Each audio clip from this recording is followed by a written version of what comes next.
Bandita, pues vamos a empezar con esta pequeña charla. Nuevamente, gracias por las atenciones, gracias por el espacio que me estás permitiendo en el que podamos charlar.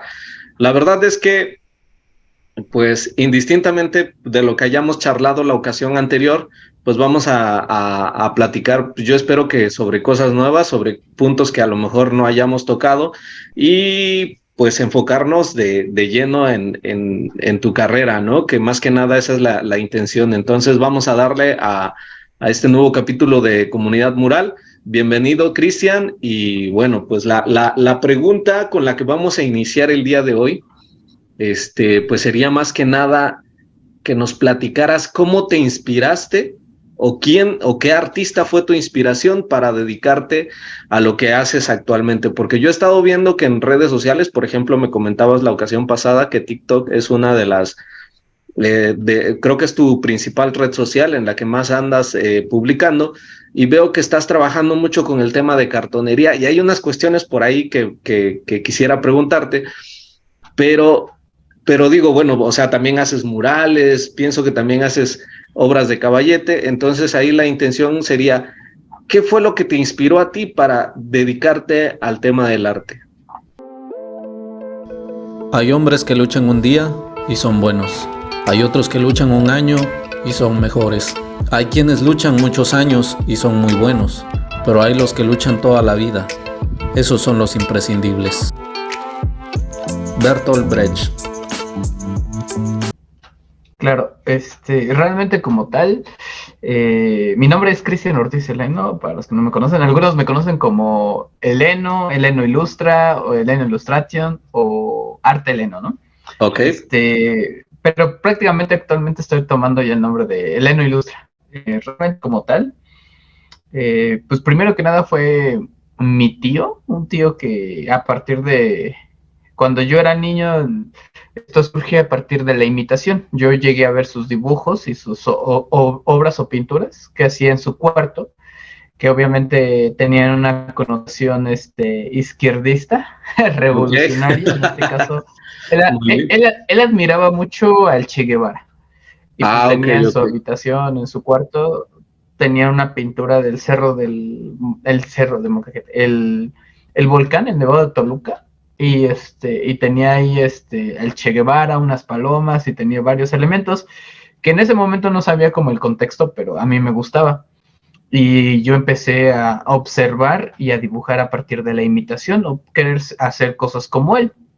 Y con el tiempo, pues ya fui adquiriendo un mayor criterio, siempre estuve como tal a la expectativa de decirle, oigan, ¿me puede enseñar? A lo cual pues él nunca me enseñó como tal, lo único que me dio fue un consejo de observa. Observa realmente lo que hay a tu alrededor y a partir de ahí podrás empezar.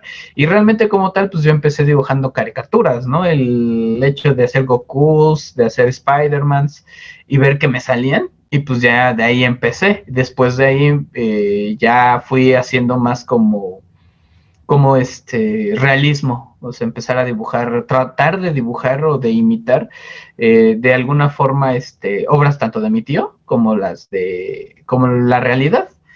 Posteriormente ya en la prepa, ya como tal, yo conocí a un artista que era uno de los artistas más, no más importantes, pero más reconocidos del Valle de Matlacinca, aquí en Toluca.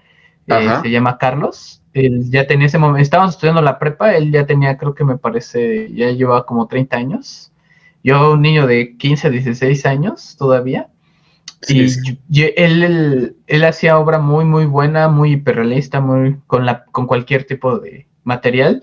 Y yo al principio trataba como no de imitarlo, sino tratar de generar una competencia. Sin embargo, pues, obviamente había años luz de experiencia, ¿no? Pero de experiencia principalmente. Y yo le preguntaba, oye, ¿cómo lo hiciste? ¿Qué onda? ¿Cómo aprendiste? ¿No? Y él me decía, pues no, pues. Y yo nací así, o sea, él me decía de esa manera, ¿no? Él no tenía como tal ¿Una carrera o algo parecido? No tenía una carrera. Después él entró a artes plásticas, pero recuerdo que en aquella época él me dijo que había ganado una beca estatal o como tal, y no sé qué Secretaría de Cultura le lo patrocinaba y, Ok. y le pagaba la prepa prácticamente, pero por eso ese cuate también se quedó como tal en la prepa, porque, o sea, le dijeron que esa beca se le iban a seguir dando hasta la prepa, hasta que acabara la Ah, prepa. Y este cuate se hacía menso, entregaba cosas así, y precisamente porque lo que quería era juntar varo para irse a vivir a una zona, a un pueblo mágico en cierto ok, momento. O sea, ok. él me platicó eso y pues bueno, ya cuando salimos de la facultad, o sea, yo lo conocí, o sea, ya llevaba 15 años en la prepa, prácticamente. Ajá. Y y este cuate me dijo, o sea, reciclaba cada semestre, creo. Ya llegó un punto donde ya, ¿cómo se llama? Tuvo que ir a terminarla. Me dijo que, ¿cómo se llama? Pues bueno, le perdí la pista cuando, pues prácticamente salimos de la facultad, pero de vez en cuando me lo he topado y pues él estudió artes plásticas. Pero bueno, después de eso, pues yo empecé en esta onda del anime, del manga, del cómic, cuando en Ok. aquella época era muy, ahorita yo creo que ya es algo como actual o de moda, pero en aquel momento era una época de discriminación horrible. Me tocó esa parte. Pero bueno, era un nicho muy pequeño, ¿no? Esos temas de los otakus y de los comiqueros. Si Sí, los otakus eran pequeños, el hecho de los grupos de cómics eran aún más ajá. pequeños y reducidos. Ahí fue donde yo conocí en una de esas convenciones al maestro José Luis Durán, que fue uno de los primeros que hizo El Hombre Araña aquí en México, o sea, Ok. con una editorial, no recuerdo cuál, pero creo que era Ajá. el Universal el que publicaba en aquella época. Sí, Y sí. pues él se llegó a un acuerdo, creo que con Marvel, de que México hiciera unos cuantos cómics, y él fue el ilustrador elegido. Y como tal, pues yo ahí, pues yo lo conocí. Ya también lo había visto en un programa del Estado de México que se llama El Personaje del Barrio, que salía en TV Mexiquense. Y yo decía, yo lo vi cuando iba en la secundaria y dije, me gustaría conocer a una persona así para aprender. Y Ahora, lo conocí y pues bueno, él ya como tal, ya en la prepa lo conocí, iba los fines de semana con él. Cuando termino yo la prepa, yo decido querer estudiar diseño gráfico, pero no entré, así que me puse a trabajar de todo y para ahorrar, para poder estudiar. Y los fines de semana iba precisamente con el maestro Durán a aprender un poco de dibujo de cómic, porque mi noción en aquel momento era hacer cómics, ok. era hacer Yo creo que a y pues muchos, bueno, es lo que le... Sí, ¿verdad? Sí, es sí, que yo creo que a el muchos cómic, de niños les llamaba la atención el tema del cómic y la intención de dibujar superhéroes y cosas así. Pienso que hay muchos artistas que he conocido, me han platicado sobre esa situación y tenían como que esa misma intención. Y bueno, pues al final, pues el camino nos va llevando por derroteros diferentes, pero bueno, hago una pausa sobre la historia que me estás contando por ejemplo, lo que comentaste hace un rato sobre el tema de la gente que le gustaba mucho bueno, a los que les llamaban otakus y todo esto, como anteriormente era una situación que no les, que a la gente, o sea, como que hasta había cierta discriminación, ¿no? Hacia personas que gustaban por este tipo de arte, por decirlo así. Y por otro lado, ahora en la actualidad ya es completamente diferente, ¿no? Ya hay eventos muy, muy grandes, hasta gente que hace cosplayers, se llama, que se disfrazan y todo este tipo. Pero bueno, ahora sí que retomando el hilo de tu conversación, por ejemplo, ¿a ti tuviste alguna mala experiencia al tú apegarte demasiado a esta línea? Digo, en la el secundaria, cómic, en la preparatoria o cuestiones así.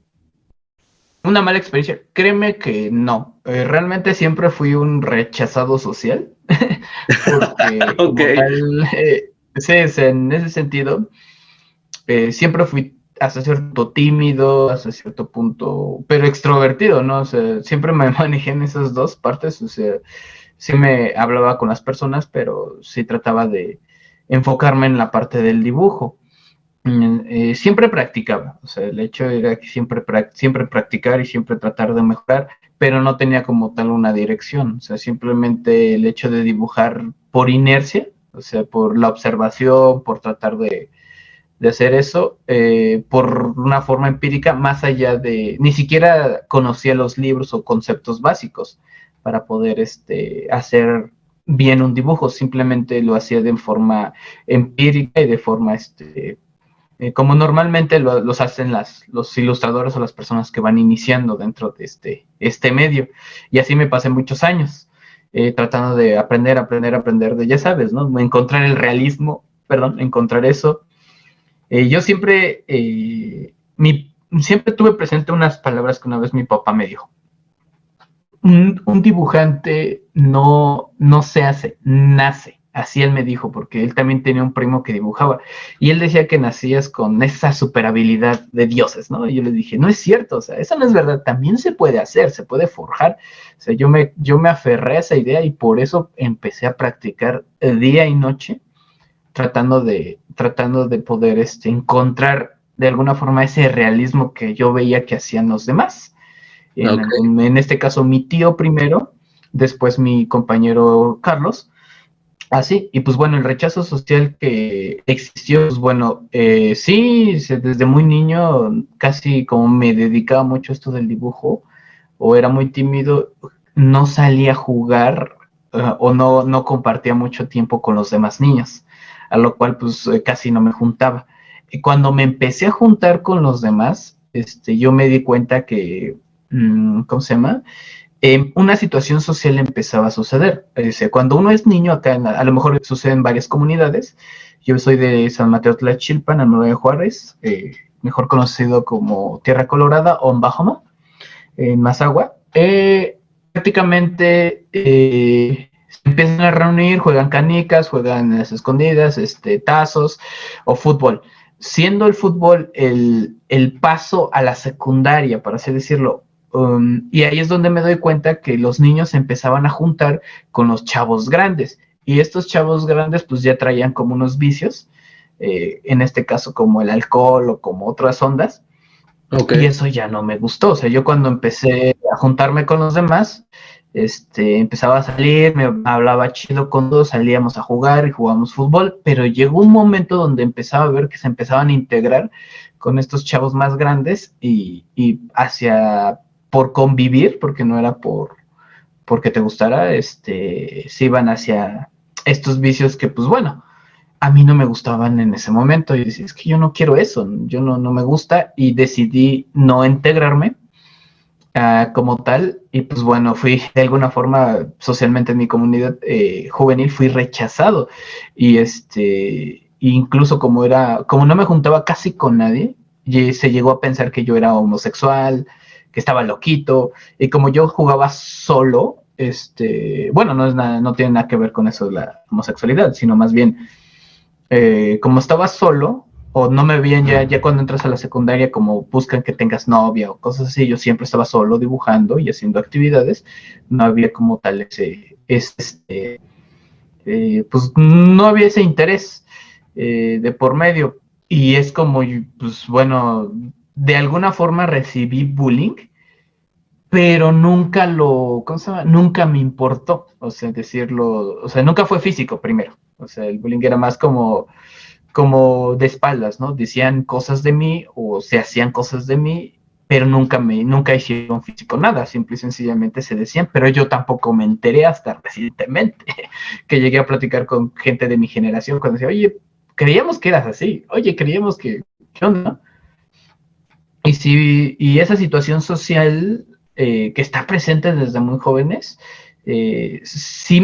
no me pegó porque yo tenía una meta clara de dibujar, o sea, de pintar, bueno, en ese momento era dibujar nada más, de hacer cómics, y precisamente por lo mismo de que estaba solo y jugaba solo, empezaba a hacer, ¿cómo se llama? Empezaba a hacer ideas en mi cabeza, creaba series en mi cabeza, creaba números o historias, esa es la pregunta.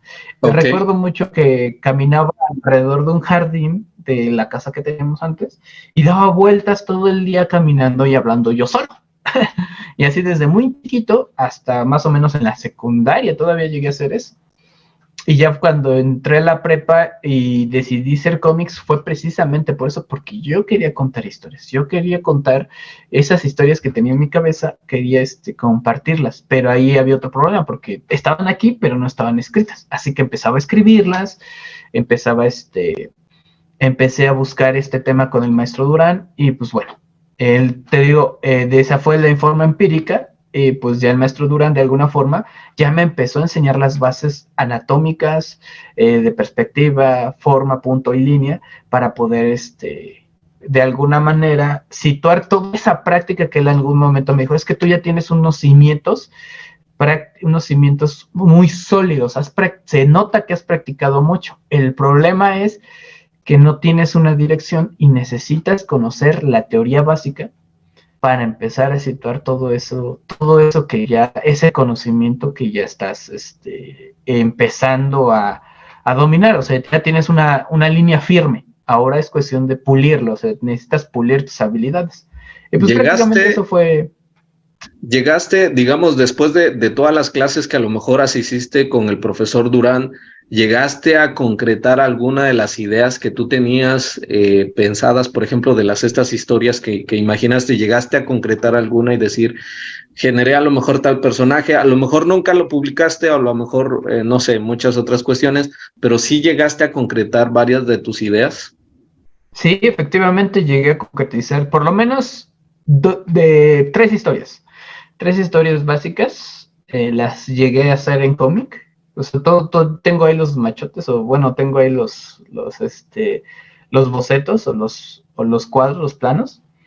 Ahí los tengo guardaditos. Y sí, son los que yo concreticé. Y ya una vez cuando entré a la facultad, ahí fue cuando fui a una convención, de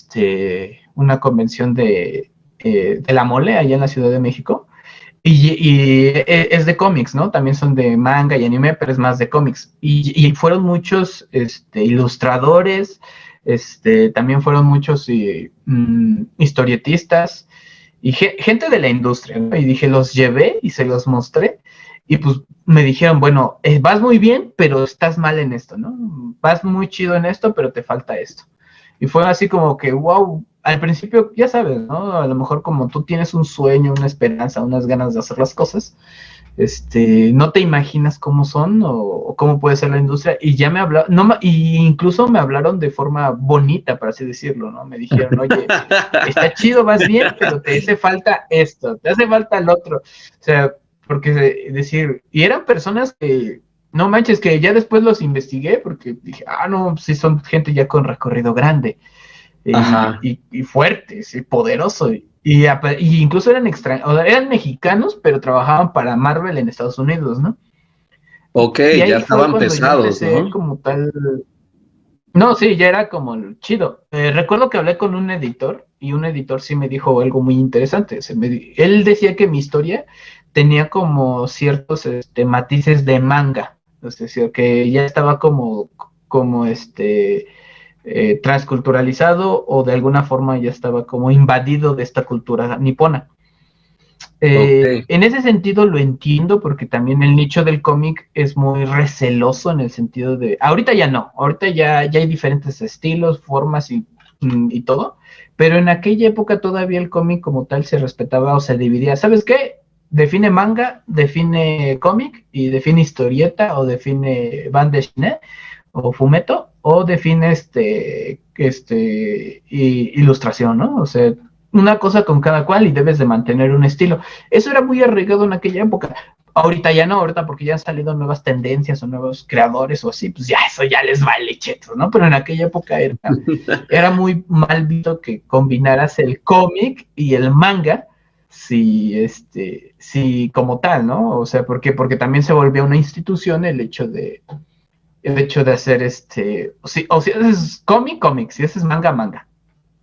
Pero bueno, o sea, son esos pequeños detalles que sí diría en cuanto al trabajo como tal. Pero bueno, lo que pude sacar de ahí es ver como tal un panorama. Si con mi tío Carmelo, que es mi primer mentor, fue observar y ver cómo aprender a observar. Con el maestro Durán, que fue mi segundo mentor, era conocer las bases. Con Carlos era saber saber qué es competir y con alguien que ya es sumamente reconocido como uno de los artistas emergentes del Estado de México, joven, pero ya bien, ¿no? Y con todos estos ilustradores que vi, saber que existe un mar de posibilidades, de estilos, de formas, colores, de todo. No se trata de una competencia, sino se trata de un aprendizaje. Pues fue como empecé ya realmente a situarme bien los pies en la tierra y decir, ¿sabes qué? Quiero ser un ilustrador, quiero hacer cómic, quiero representar las historias, quiero hacer esto, quiero crear, mostrar historias. Ese fue el primer paso y como tal, ya fue como dentro de la carrera que, bueno, yo estudié diseño gráfico, precisamente porque quería pasar esa parte de lo análogo, no a lo digital, ¿no? Poder hacer usar los programas de diseño para poder hacer esos cómics que tanto decía, pero ahí fue otra disciplina que conocí, que me abrió los prospectos. Eso sí, el diseño gráfico te enseña las bases de la ilustración para representar imágenes, más en cambio no te enseña a hacer cómic como tal, no te enseña a ser ilustrador como tal. Eso es algo que tú vas desarrollando conforme vas conociendo la carrera y te vas especializando. Por eso pues, yo me fui metiendo más en la parte, en el área y el parte de la ilustración, en el área y la parte de la representación visual. Y no tanto en la parte editorial, sin embargo, pues sí conocí los aspectos básicos de la editorial, del diseño de marca, de la publicidad, de todo eso que engloba el diseño gráfico. Pero yo me fui más hacia el otro lado del ilustrador, del arte conceptual. Y pues bueno, eso fue prácticamente, así fue como surge como tal el Cristian ilustrador. El Cristian que empezó con esta onda de ilustrar, y justo ahí surge yo veía que nos empezaban a traer conferencias o ponencias de muralistas, ¿no? De esta nueva onda de artistas urbanos que están saliendo, que no sabría cómo definirlos, si como artistas urbanos o muralistas, pero ya la mayoría de ellos ya eran diseñadores en aquella época. Y por ejemplo, yo vi mucho Sanner, Segerwan, yo los veía y decía, yo quisiera ser como ellos, ¿no? Quisiera estar así en un edificio de 30 metros, ahí rifándome, haciendo una imagen, una representación, un mural en aquel momento. Claro. Y pues bueno, yo hice mi primer mural en la escuela, o sea, justamente ahí, porque pues en la escuela donde yo estaba no había murales, y yo lo gestioné, lo hice un boceto, me dijeron que lo asesorara con un maestro, un mural que pues, en 15 días rápido está, pero en 3 días, me tomó casi un año en gestión en la escuela, porque pues era el primero. Ajá. Pues un maestro que me decía, no, hazlo así, no, que esto y lo otro, y pues siempre fui aprendiendo algunas bases de muralismo, fui aprendiendo, obvio, todo esto es autogestivo, ¿no? Esto es autodidacta y no autogestivo, pero no autodidacta. Y es así como hago este primer mural, no tanto, sino que también tengo una filosofía de antes de hacer algo, aprende, hazlo en tu casa, y me acuerdo que en aquella época me metí a trabajar con un decorador de iglesias. Ok. Durante esa época, él, ya sabes, el que pone oro y también hace murales, ¿no? Hace murales religiosos. Okay. Y me acuerdo que me dijo, oye, tú sabes dibujar, sabes hacer esto, pues ven, aprende conmigo. Y dije, oye, yo le pedí chamba también, digo, oye, yo también quisiera aprender. Y me dijo que sí, ya fuimos a aprender un poco de eso. Y me acuerdo que yo le hice unos, ¿cómo se llama? Dimensioné y boceté unos murales que él hizo. Él no es ahí es donde me doy cuenta que a veces hay personas, también él era muy empírico, de los que saben pintar pero no saben dibujar. Él no sabía dibujar, pero sabía pintar. Sí, para así decirlo, sabía pintar, meter colores, meter esas cosas, pero no tenía la disciplina ni la paciencia para poder dibujar. Y me di cuenta porque pues todo el pueblo, porque estoy hablando de una persona del pueblo, lo reconoce como pintor, pero todo el pueblo sabe que sus pinturas son desproporcionalmente hablando, pero pues ya su estilo, ¿no? Ok. Al fin y al cabo, si buscas ya sabes, ¿no? En el pueblo buscan un realismo, pero les dan algo abstracto, ¿no? Sí, Y sí, sí, sí. y a no ser que sea Jesús o la Virgen, ¿no? O Ok, Dios, que ahí sí lo claro. tienen que hacer lo más realista posible. Y yo me acuerdo que él tiene muchos vicios que el maestro Durán me había platicado acerca del dibujo y desproporciones que eran evidentes, eran sumamente evidentes. Ok. Pero pues bueno, con él de cierta forma aprendí a dimensionar y a proporcionar en una pared. Ahí conocí lo que es saber realmente proporcionar, porque yo proporcionaba a partir de las reglas de las figuras geométricas, pero yo me di cuenta que estas reglas rompía un poco por la parte de la dimensión, ¿no? Tú dibujas en una hojabón, a lo más grande una cartulina o un cuadro, pero cuando ya dibujas en un muro de 2x2, de 4x4, ya cambia, ¿no? Ya te gana la dimensión. Empiezas a Sí, hacer y te desesperas, llegas a un momento donde te desesperas porque dices tú ya llevas un orgullo porque hay que saber decir que cuando llevas una constancia, una disciplina de aprender años, resulta ser que un nuevo reto llega a ti, pero tienes que hacerlo bien a la primera y resulta ser que no puedes precisamente porque nunca habías dimensionado, valga la redundancia, la dimensión que existe dentro de lo que es hacer un mural. Y era un mural de 3 metros por 2 de alto, o sea, era chiquito, yo me acuerdo, ese mural. Y bueno, pero también era hacer una réplica de una obra ya existente. Me acuerdo que era el dedo en la llaga, no me acuerdo, era una pintura donde Cristo está mostrando, ¿cómo se llama? Cristo está mostrando este, ¿cómo se llama? Más su bien su herida herida. su herida, y hay varios ahí alrededor viéndola. Ah, Esa sí. era la pintura que hice, me quedó bien rara, bien extraña, pero la dimensioné y la proporcioné. Se me tomó como 2, 3 días proporcionarla. Y después ya él llegó y medio la proporcionó un poquito más y ya la dibujó, ya la pintó.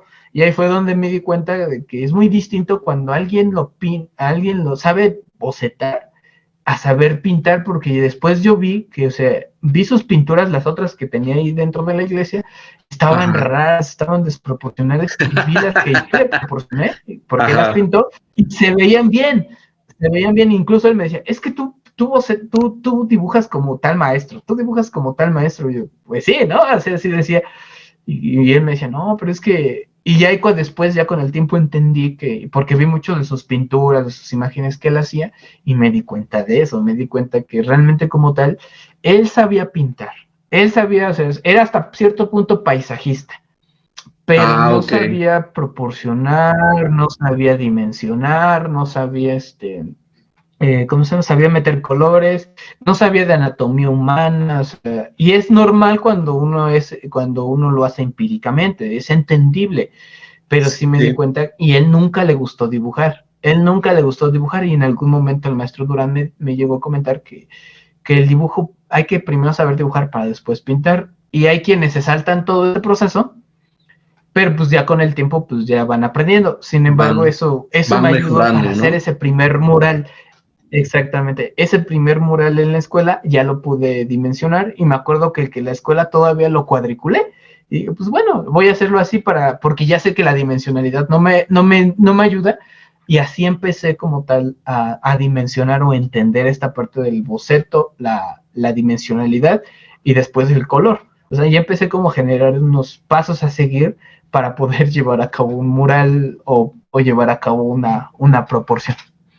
Oh, Ahí es vaya. donde nace Cristian muralista, ¿no? Ahí es donde empieza esta parte de hacer mural, donde surge. Posteriormente empecé a hacer ya murales con mis compañeros del Clan Vino, que eran murales ya más con una índole de resistencia, con un discurso social más aterrizado, pero en mi caso es el rescate a los pueblos originarios, los costumbres y tradiciones de un punto de vista espiritual.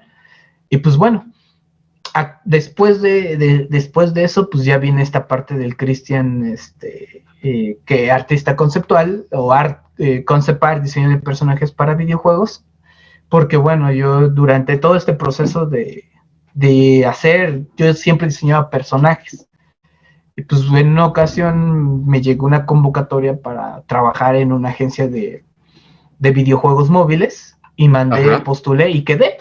Ya me fui a la Ciudad de México y ahí aprendí todo lo que conlleva el concept art de manera empírica, porque pues bueno, ya ahí ya era el artista, ¿no? Que hacía el diseño de personajes. Ya tenía todo esto del Photoshop, del Illustrator, todo ello, y ya me fui metiendo más en el arte y la onda de los videojuegos. Y me empecé a adentrar más y saber qué tan importante es diseñar un personaje para para un cierto tipo de público que va dirigido a un juego en específico. En eso puedo decir que me fue muy bien, y como ilustrador empecé a hacer también cuento infantil, y ahí es donde entra un punto importante. Dentro de del diseño de personajes para videojuegos, o uno de los juegos que hicimos, entra que se necesitaba hacer cómic. Ahí hice cómic. Ya hice cómic y dentro de un videojuego.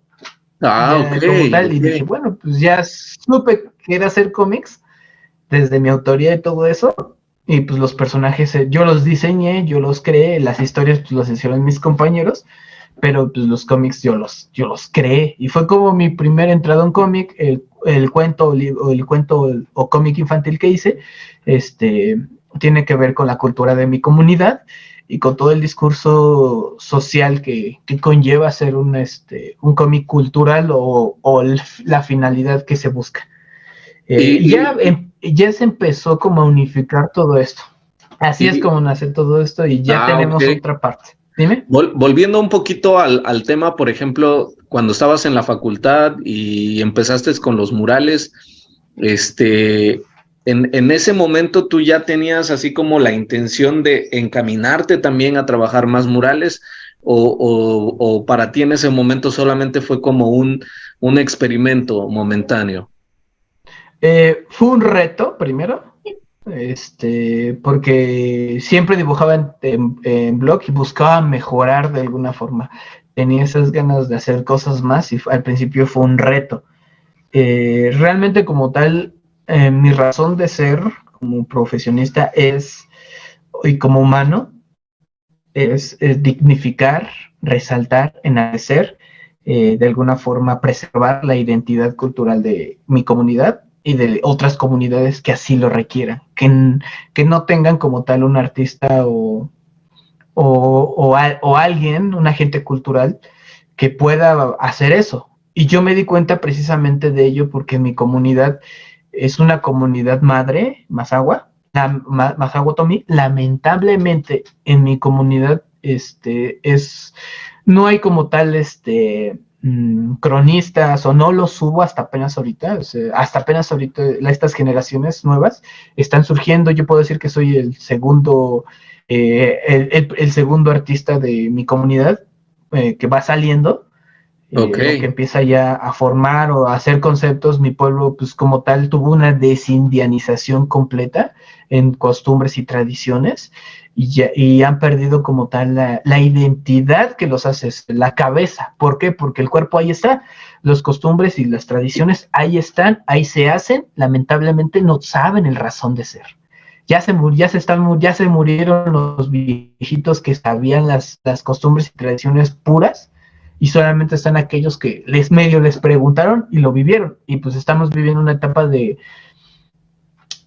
reconciliación, por así decirlo, y de reintegración de nuestra identidad comunitaria, para poder reintegrar nuestra identidad, que también tiene que ver mucho con una serie de problemas que se están viviendo socialmente aquí en mi pueblo, para así decirlo, como el hecho de que existe un basurero detrás del cerro, la llegada del Tren México-Toluca, la descentralización de las comunidades que están allá en la Ciudad de México y que están llegando acá, en los fraccionamientos que hay alrededor, que se están generando una serie de problemáticas en cuanto a seguridad. Todo eso ha mermado a la comunidad, y pues bueno, también el incremento y la llegada del narcotráfico. Son temas sociales que hasta cierto punto mi comunidad no pensó tenerla. no pensó tener la crisis que se suscitó por el COVID. Afectó mucho porque mi pueblo antes era una comunidad de canteros y posteriormente se volvió de pirotécnicos. Cuando viene el COVID o cuando viene la pandemia, pues todo este flujo de empleo se pierde porque pues, todos están en casa. La pirotecnia fue muy afectada y se debilitó demasiado, y eso fue lo que provocó hasta cierto punto que se suscitaran esta clase de problemáticas sociales o que aumentaran. Y pues bueno, ¿cómo se llama? Todo eso, esa es la razón social realmente como tal que yo tengo por hacer murales, o que yo tenía incluso dentro de la escuela. Cuando me doy cuenta que mi escuela no tiene como tal una identidad, sí tiene identidad institucional, pero no tenía una identidad juvenil, no tenía una forma, una razón de ser juvenil o de alguna forma hecha por alumnos, pues puedo decir que fui como uno de los primeros alumnos en hacer un mural. De hecho, aún sigue ahí, está dentro de una sala ¿cómo se llama? De cómputo, pero a raíz de eso como que agarraron empezaron a hacer murales. Ya está súper tapizado de murales, pero ese primer mural ahí está. Ok, ese es el mural con el que arrancaron toda la serie de murales que están ahorita actualmente en tu escuela.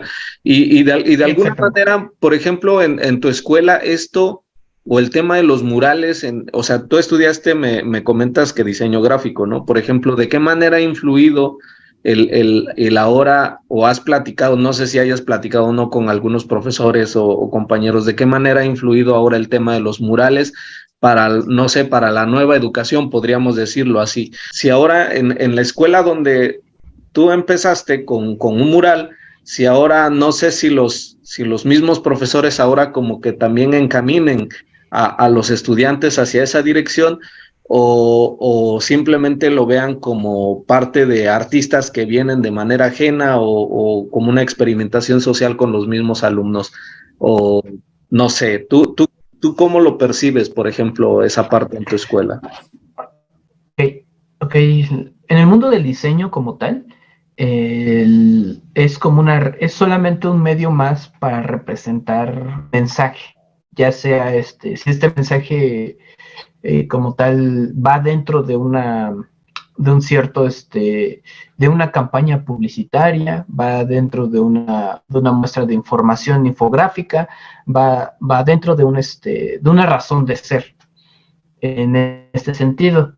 Obviamente se deja un poco de lado la orientación artística como tal que generó la tendencia o que generó el movimiento muralista, y se apega más a estas condiciones editoriales, porque sí, hay que saber decir, compositivas que existen dentro de la representación de imagen.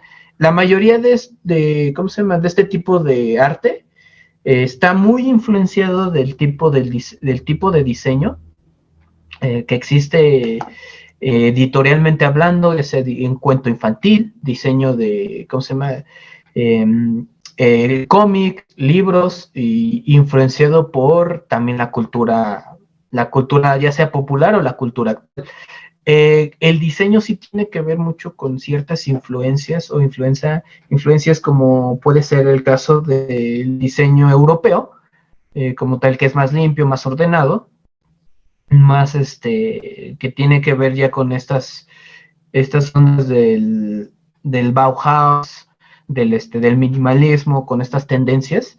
El simple hecho, por ejemplo, para el diseño editorial, la ilustración o la imagen es un acompañamiento del texto, y el texto es un acompañamiento de la imagen, y como tal hacen,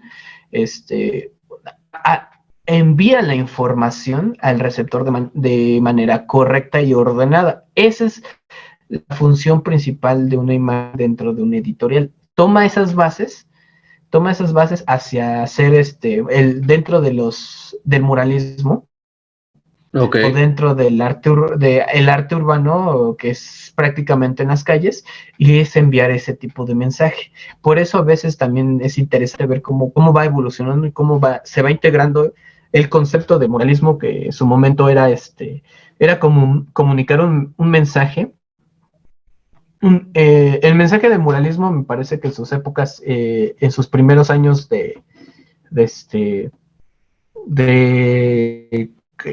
elaboración como tal, fue la reconstrucción del imaginario, el imaginario mexicano, tanto nacionalista como como histórico, de alguna manera, porque pues, a los muralistas les tocó ese periodo de reconstrucción, cosa que ya no existe actualmente. O sea, actualmente estamos viviendo una etapa de transformación completamente diferente a aquella época. Claro. Y como tal tuvo que evolucionar y tuvo que adaptarse. Es entendible que como fue de la mano de artistas plásticos, artistas visuales o pintores consagrados, porque eso es verdad. El movimiento muralista estuvo súper padre, cómo se generó ¿cómo se llama? Cómo se generaron todos estos movimientos o gremios que existieron acerca del muralismo, porque fue una época también donde surgen estos movimientos del obrero, todos estos sindicatos, esa es la palabra, que fueron saliendo o fueron haciendo, y pues bueno, va de acuerdo a su historia. Lamentablemente en la actualidad se va acoplando, se va dando y va evolucionando. Y pues, por ejemplo, ahorita que me estás hablando de cómo yo lo percibo a partir de los muralistas o ilustradores como tal que existen en la actualidad, yo te puedo decir que surge a partir de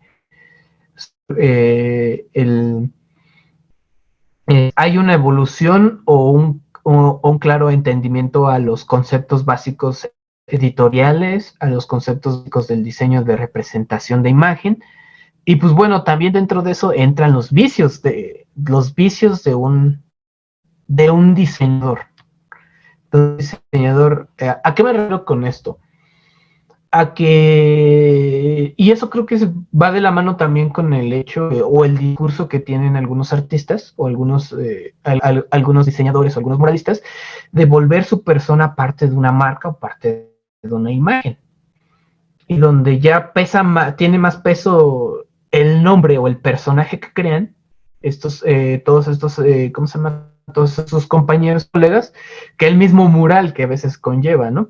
Que Claro. bueno, si él, a veces, eso es la otra parte. ¿Por qué? Porque dentro de la escuela también te enseñan esa parte de lo bonito, lo visual, lo admirable, como endiosar a los artistas de alguna forma, y no de hacer una crítica a su trabajo, de no ver de, bueno, estás haciendo una campaña publicitaria, estás haciendo una campaña, o sea, se va más direccionado hacia el marketing y el marketeo o consumismo, por así decirlo, Ok. generar mensajes hasta cierto punto sociales interesantes o que realmente puedan apoyar y de alguna forma enriquecer a la comunidad o a la sociedad.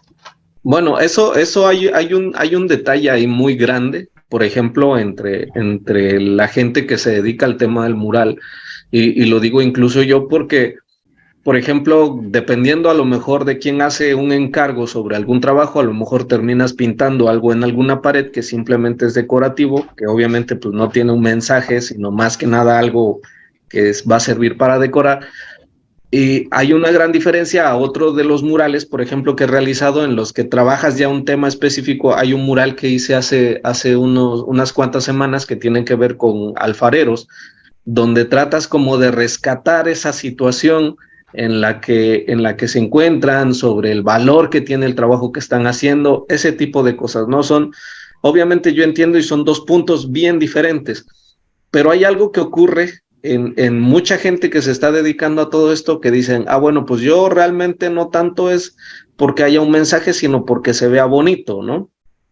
Que Exactamente, entra dentro de, porque igual la misma sociedad te lo exige, la misma sociedad te impone las necesidades, porque al fin y al cabo tú trabajas para la sociedad. Ese es un camino. Tú como creativo, como creador o como agente cultural, sabes, tienes la teoría. Aquí el punto es saber cómo mediar ambas partes, saber cómo decir, bueno, sí, pero no. En algún momento, eso recientemente dio, Eso pasa cuando uno no sabe trabajar en comunidad, cuando uno solamente está a la expectativa de que llegue y una marca o ¿cómo se llama? O no, ni siquiera una marca, más bien una agencia publicitaria solicite tus servicios para poder hacer un mural, porque va de acuerdo a una campaña, ¿no? Y mucho de este tipo de representación, tipo de muralista o tipo de artista visual, eso es lo que busca. Uno, porque deja más. Dos, porque, pues como sea, es hasta cierto punto es tangible, porque es muy diferente trabajar a una marca como Coca-Cola que trabajarle como que tú le trabajes al señor de la carnicería del pueblo. Ah, claro, son cuestiones muy diferentes. Pues es más tangible que son muy, muy distintas, muy parte, pero es ahí donde empieza toda esta onda, porque llega un momento donde hay quienes se dedican a cazar ese tipo de marcas, a chambear ese tipo de cosas, y pues bueno, se ganan el mundo social, se ganan el mundo el mundo consumista, y pues van creando este tipo de imágenes. Es ahí donde creo que hay esa disrupción, ¿no? Ese rompimiento donde dice un muralista, no, el muralismo no es eso, al fin y al cabo. No, eso no es muralista, porque estás representando algo de una marca, estás representando algo que no va, es solamente estético, es solamente y pues tiene su razón de ser, ¿no? ¿Por qué? Porque la misma sociedad así lo ha hecho, así lo ha sobrellevado por el tipo de sociedad que tenemos. Claro. Justo, pero pues bueno, o sea, no. Justo hace unos días,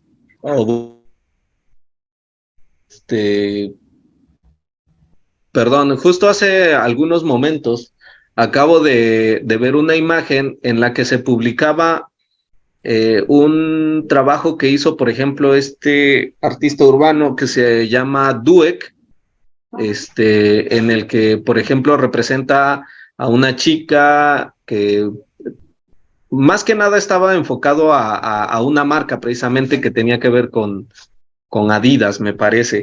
Y entonces, por ejemplo, la situación ahí es que todo se trabaja ya de manera más estética.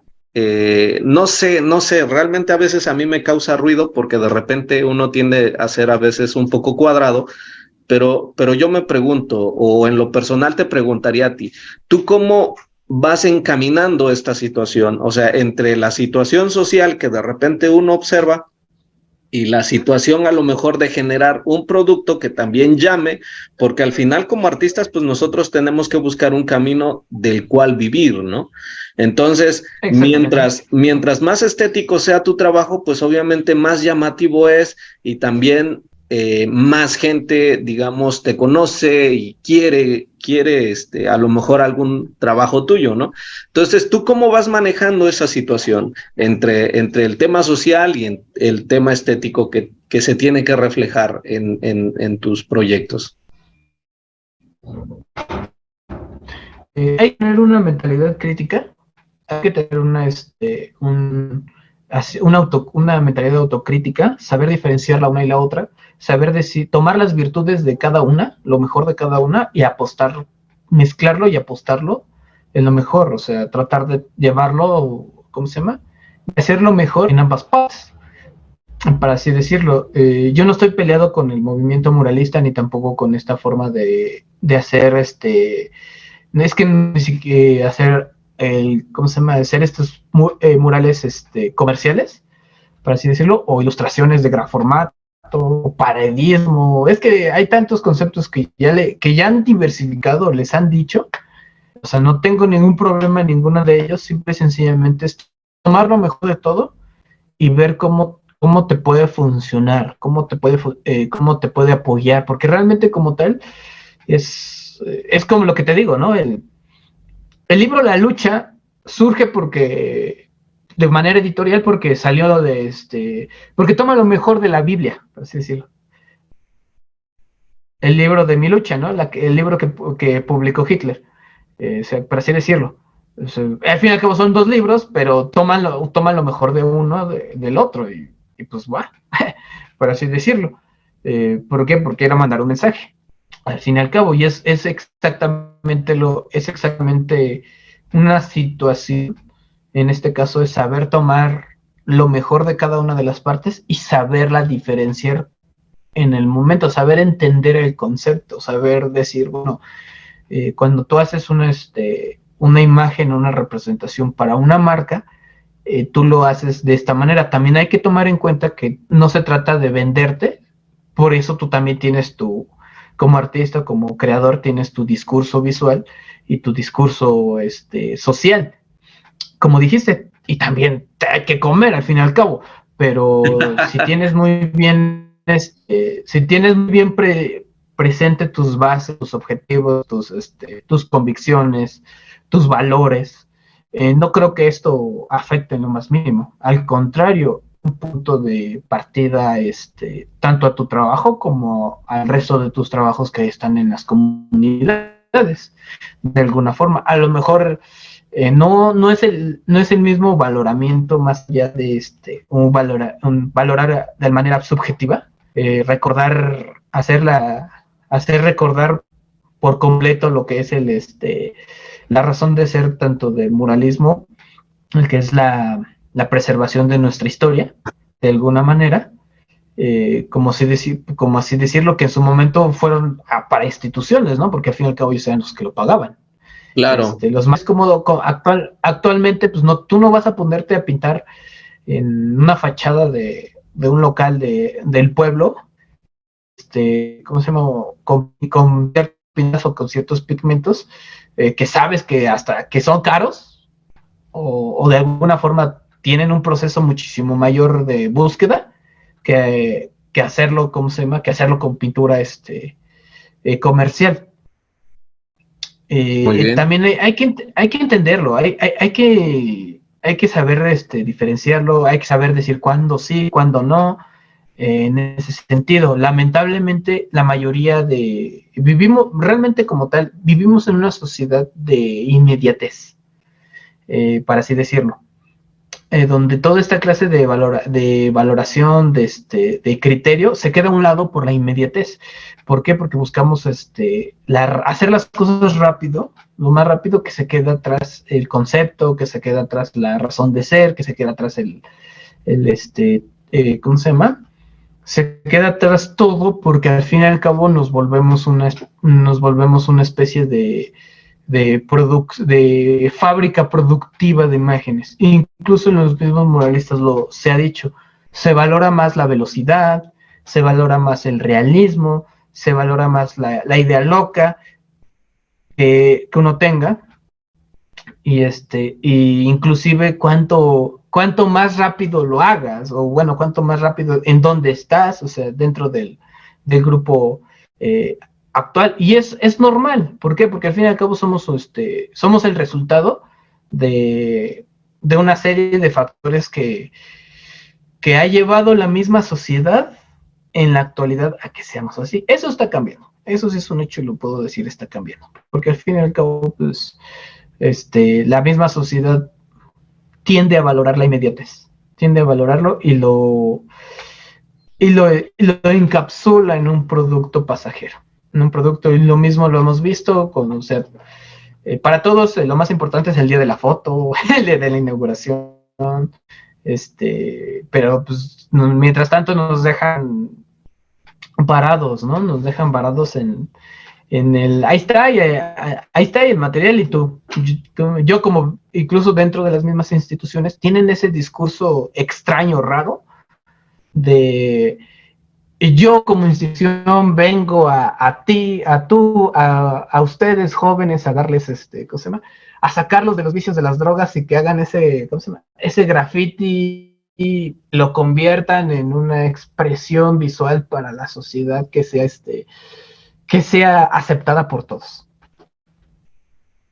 Un discurso raro, extraño, que también es interesante que también nosotros tengamos que entender de alguna forma, porque también nosotros no hemos sabido cómo dirigirnos a ese tipo de instituciones, no hemos sabido por qué, porque existe el concepto existe ese concepto o esa idea de un artista que trabaja por el amor del arte, el artista que trabaja por por meramente capricho, el artista que solamente anda buscando tales cosas, o el artista desvivido o desnaturalizado con la realidad. O sea, vaya, son artistas que están aislados de su mundo y resulta ser que estamos a adaptarlos a la ciudad. Como tal, ¿no? Esos conceptos los tienen muy bien, curiosamente los tienen muy bien valorados las instituciones, lo tienen muy bien valorado la sociedad como tal, pero pues no es así. No es así. ¿Por qué? Porque pues meramente, y nosotros mismos lo hemos hecho llegar a ser así, saber así, que somos una especie de rockstars, por así decirlo, ¿cómo se llama? Sí, ¿no? Porque pues las mismas redes sociales o el mismo, ¿cómo se llama? La misma el mismo, en mi caso el diseño así lo llegó a saber. O sea, porque yo me acuerdo que cuando nosotros entramos, todos empezaron a decir, no, pues yo soy tal, y así. Pasan los primeros conferencistas, y en este caso los ilustradores, todos tienen un apodo, todos tienen ¿cómo se llama? Un seudónimo. Sí, claro. Un seudónimo como tal, y entonces todos empiezan a poner seudónimos en la escuela, ¿no? Alguien ya llegaba con su apodo y decía, yo desde la primaria me decían el Takanachi. Y díganme Takanachi, ¿no? Porque no me gusta mi nombre y yo soy el Takanachi. Pero empiezan a llegar más de esta onda y ya todos empiezan a esa clase de ponerse ese tipo de seudónimos, y está bien, no está mal. Lo importante es empezar a entender, pues bueno, es ahí donde entra lo que uno dice de, bueno, ¿cómo saber venderse? ¿Cómo saber darse a conocer? Y mi generación o nuestra generación fue muy consumista, fue muy de guay. Yo quiero ser ese rockstar, yo quiero ser ese artista visual, y puedo decir que mucho de la banda tenía esa idea o noción de buscar o direccionarse hacia la producción visual, no hacia un discurso, no hacia una filosofía, no hacia algo más que le aporte a la sociedad, así decirlo, sino más bien hacia mírenme, yo hago esto y páguenme. Sí, creo que mucha gente ha estado trabajando de esa manera, ¿no? O sea, más que nada como que a generar un producto en el que puedan ser visualmente, bueno, o sea, en el que puedan ser observados, ¿no? Y digan, oye, yo hago murales. Y entonces, bajo esa situación, por ejemplo, muchos artistas han como que ido creando, pues a lo mejor su figura, ¿no? Detrás de, pero bueno, ¿tú crees? O sea, yo me he dado cuenta que de alguna manera, pues el muralismo después de los grandes que en su tiempo pues pegaron y fueron muy reconocidos y todo eso, vino una época en la que el muralismo se vino, no por decir abajo, sino que simplemente como que hubo por ahí una ruptura de que pues de otros artistas en los que decían que el mural ya no era la manera de expresarse y empezaron otras corrientes ahí, y llega un momento en el que otra vez el tema del mural vuelve a ser algo importante dentro de nuestro país. Se empiezan a generar muchos eventos, se empiezan a traer, o bueno, a verse muchos artistas urbanos, muchos nuevos muralistas, muchos nuevos diseñadores que empiezan a trazar en las calles, y aquí la situación es, ¿tú lo verías más como un tema de moda o como una nueva corriente que se está generando dentro del arte mexicano? Te voy a decir más bien como un tema social, más como como una serie de problemáticas que se surgieron a lo largo de estos últimos 20 años, empezando con la guerra del narco, donde vemos esta imagen se nos aterriza toda esta idea o este bagaje de que el narco es malo, y como tal se aventan confrontaciones, y todos los días en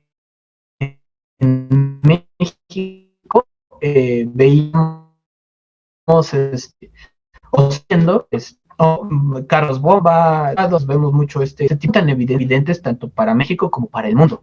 Y pues bueno, entonces el siguiente plan fue de alguna forma embellecer a México culturalmente hablando. Y bueno, puta, estamos hartos de toda esta guerra, de todos estos conflictos que no tienen solución enfrentándolo fuego con fuego, porque no existen de esta manera, y empiezan a apostar por ¿cómo se llama? Por esta onda de mercantil, porque sí, no había efectivo y necesitamos irnos directamente al turismo. Surgen los pueblos mágicos como tales. Curiosamente, el primer pueblo mágico es Huasca de Ocampo, y todos empiezan, a partir de ese pueblo mágico, empiezan a sacar la idea de, ¿cómo se llama?, de generar pueblos mágicos en ciertos puntos. Curiosamente, resulta ser que todos los pueblos mágicos son las cabezas municipales de los lugares.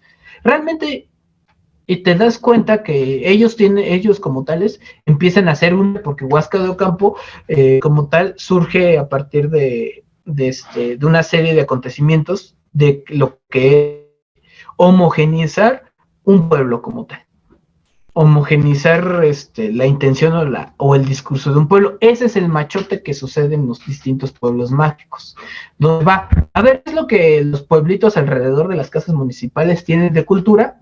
Yo necesito eso, lo necesito en mi municipio, échenmelo todo. Ya tengo todo eso aquí en el municipio, solamente me hace falta una nueva infraestructura para que todas las casas se vean iguales, y necesito algo culturalmente hablando que lidere esto para poder sacar este tipo de financiamiento. Así es como surgen los primeros pueblos mágicos, y muchos de los pueblos mágicos que son pueblos mágicos ni siquiera son pueblos mágicos, solamente son una serie de iniciativas folclóricas que se han estandarizado. Okay. Y realmente los pueblos verdaderos son los pueblos originarios que a través de su imaginario espiritual, que para ellos va en concordancia con la naturaleza, que va en concordancia con sus creencias religiosas, con su lengua, con su vestimenta, con todo eso es lo que realmente deberían ser los pueblos mágicos. Lamentablemente, agarramos las palabras y los conceptos, agarramos las palabras y las volvemos imágenes, folclóricamente dicho, y así es como comienza esta parte. Necesitamos agentes culturales, agentes visuales, empiecen a enriquecer a campañas publicitarias dentro de estos pueblos mágicos. Entonces ya es cuando empieza a ver ¿cómo se llama?, esta idea o esta nueva onda de hacer mural. Directamente la mayoría de los muralistas saben esto, saben y entienden este tipo de situación social, y es como resurge la idea o el enamoramiento hacia la cultura o hacia el imaginario, y volvemos a reconciliarnos con los artesanos, volvemos a reconciliarnos con los artistas, y creo que esto es una situación social que se vive y se repite en México cada 50 años. Cada 50 o 60 años. Ahorita estamos viviendo ese periodo de esplendor. En algún momento este periodo puede que cambie o puede que termine, y nos vuelvan a dar la espalda, socialmente hablando, y pues nos toque ser ya los abuelitos en algún momento. Por eso es importante también saber ¿cómo se llama? Saber venderse, ser multidisciplinario. Más ahorita por las cuestiones de las inteligencias artificiales, saber ser humano, tener un nuevo discurso que no sea tan, no digo comercial, no, lo comercial, pues todo es comercial, sino más bien marketeo tampoco, porque existe el buen marketing y existe el mal marketing, que lamentablemente el discurso del marketing actual por eso está tan deficiente, porque realmente lo único que saben es vender imágenes, pero es deficiente porque no es repetitivo, solamente le cambian la taparrosca de Coca-Cola por la de Pepsi, cosas como esas, ¿no? Claro. Prácticamente es lo mismo, no ha evolucionado, ¿no? No ha habido un cambio, y por eso estamos justamente en la época de los refritos, O sea, ahorita todo no ha habido como tal una innovación, sino simplemente es el recabar información, porque realmente el marketing lo que hace es, por eso existen tantos equipos de marketing tan extensos, recabar información. Lo más valioso ahorita es la información, porque teniendo información es como vas a saber cómo venderle a la gente. Claro, claro. Y dentro de esto, el muralismo simplemente es parte de esta nueva campaña social que existe por darle una mejor imagen a la situación social de la que estamos viviendo y de la que todavía vamos arrastrando y de la que seguimos, porque pues no podemos tapar el sol con el dedo, pero sin embargo pues podemos tapar el sol con una pintura.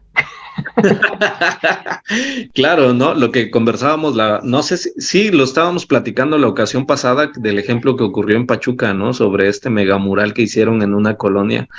No, se me hace que, no, fue con otro muralista con el que teníamos esta conversación en el que se platicaba sobre estos megamurales como tratar de embellecer los espacios simplemente tratando de ocultar la verdadera problemática social, ¿no? Que existe detrás de, ¿no?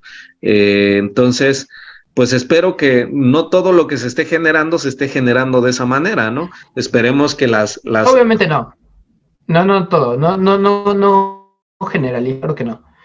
¿De qué manera ahorita lo estás encaminando, por ejemplo, a tu trabajo en lo personal, a los temas que tú tratas en los murales?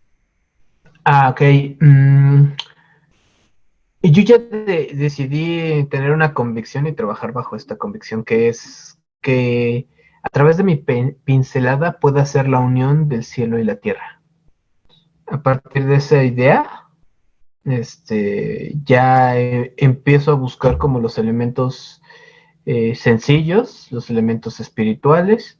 Al referirme sencillos es de que me refiero al sentido común que existe en el pueblo, la forma en cómo se trabaja en la comunidad, cómo se genera el conocimiento, que generalmente es algo tranquilo, algo normal, o la mayoría de la gente que lo vive o está en su área de trabajo lo ve normal.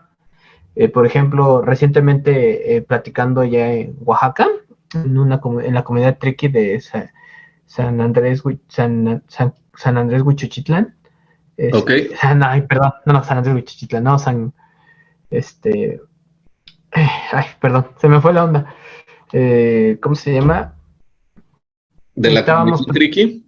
Ajá, de la comunidad triqui. Allá en Chicahuaxtla, perdón. Es que lo confundo mucho San Andrés con San Andrés Chicahuaxtla. Ok. Me confundo un poco con otra comunidad otomí que es acá en el Estado de México. Ok. Los dos se llaman San Andrés. Es en Chicahuaxtla, en Oaxaca. Estaba platicando con una persona y me decía justamente eso, un tema de que el trabajo es lo más sencillo posible, ¿no? No lo normal, lo que ellos normalmente ven y viven comúnmente. Uno como exterior, cuando va a una comunidad o externa a la suya, le sorprende el paisaje, le sorprende la forma de vestimenta, le sorprende a cualquier detalle, hasta la misma naturaleza.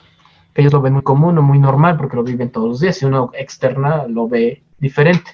Claro. Es ahí donde uno encuentra lo común, encuentra lo sencillo. A partir de eso, y ya trato de mezclarle estos conceptos o estas ideas o inclusive las historias que pues, nos puedan contar dentro de la comunidad, sin salirnos tanto del discurso social de la comunidad, sin distorsionarla tanto. Por ejemplo, tomando los elementos más importantes, los elementos más icónicos, y es como se genera una propuesta. Eso aunado después de la composición, o si hay un boceto de por medio. Algo que sí puedo decir es en todo esto es que pues, sí hay que nutrirse de información, hay que entender, hay que preguntar, hay que tomarse el tiempo para darse cuenta cómo es la organización social y cómo son las costumbres y tradiciones y la razón de ser de esas costumbres y tradiciones. Y por eso, y ya sobre eso ya uno hace su composición. Obviamente también hay que tomar en cuenta todo esto que en algún momento te llegué a platicar sobre los conceptos o sobre sobre la dirección que ha tenido mi formación como creador. Tratar de de dar un paso más, de un pasito más, de generar un, ¿cómo se llama? Una composición interesante, una composición, que genere al espectador, que genere al público, que genere a la familia una razón de ser, tomando estos elementos sencillos. Y pues bueno, es así como tratar de la palabra de unir el cielo y la tierra a través de la pincelada o a través de la imagen, en verdad cumpla ese objetivo. Obviamente, Ok. pues ya teniendo todo eso en cuenta y poniendo de antemano los elementos sociales que así lo requieren, pues ya vemos cómo vamos construyéndolo y llegar a un acuerdo. Sí, también un acuerdo con respeto, porque pues, justamente son tanto estos discursos de la palabra innovación o la palabra novedoso, generalmente no van mucho con estas ideas o estas palabras de conservar, de preservar, pero más bien no se trata de eso, sino que es algo que he aprendido con anterioridad acerca de algunas exposiciones o situaciones que he hecho, es de que las costumbres y las tradiciones tienden a evolucionar, adaptarse a la misma sociedad. Obviamente la esencia pura ahí se mantiene. Sin embargo, hay que saber qué es lo que va a evolucionar, hay que entender qué es lo que va a hacer el cambio. Esas son las cosas que hay que irlas depurando, para así decirlo, y saber decir qué es lo que en verdad no se trata de cambiar, sino simplemente es llevar ese conocimiento a un medio de comunicación completamente diferente. Ok. Eso es lo que no se trata de distorsionar, sino de transformar la costumbre y la tradición, o el arte y el oficio, en un medio de comunicación alterno, ya Ok. sea, ya sea actual. Esa es la diferencia de lo que uno busca con la preservación, que con lo que uno busca con la distorsión o lo novedoso. Y lo novedoso generalmente va de la mano con el tema de cómo lo vas a comunicar. O sea, y ahí sí, por ejemplo, ¿cómo lo voy a comunicar? El mural es el medio para comunicarlo. Y simplemente la costumbre y la tradición es la que se traspasa al mural. Más sin en cambio, no es al revés. No voy a usar ¿cómo se llama? No voy a usar no voy a usar las costumbres y tradiciones para comunicar para comunicar un mural, así decirlo. Claro, claro. O sea, simplemente el medio es el, digamos, Ese es el que cambia. ese es el único que cambia, ¿no? Pero la tradición y todo esto tiene que seguir, obviamente, siendo Sí, en su esencia, ¿no? Muy bien. exactamente.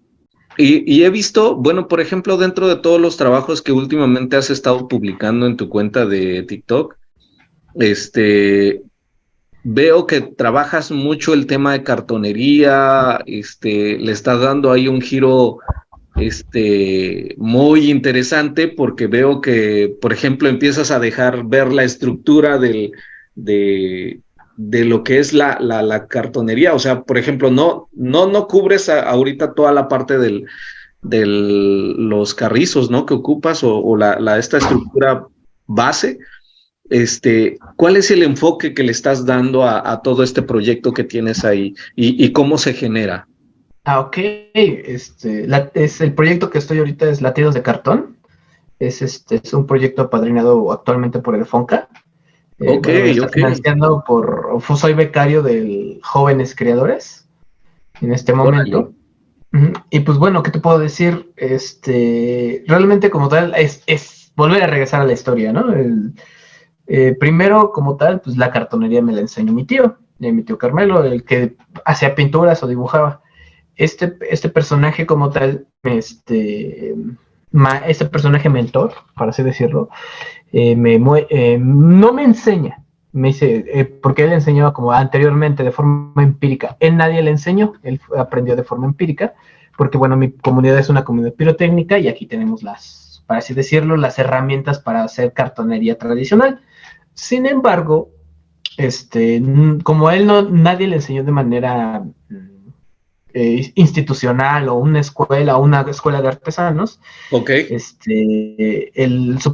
Su primer y única filosofía que pude aprender de él es: toma todo lo que hay en el suelo, aprende, todo te sirve y a partir de ahí crea, a partir de ahí hazlo. Fue lo Muy único. bien. Y pues bueno, obviamente es papel y carrizo, ¿no? Porque nos metíamos a un concurso que era el concurso de los Judas de Taller Luis Nishizawa.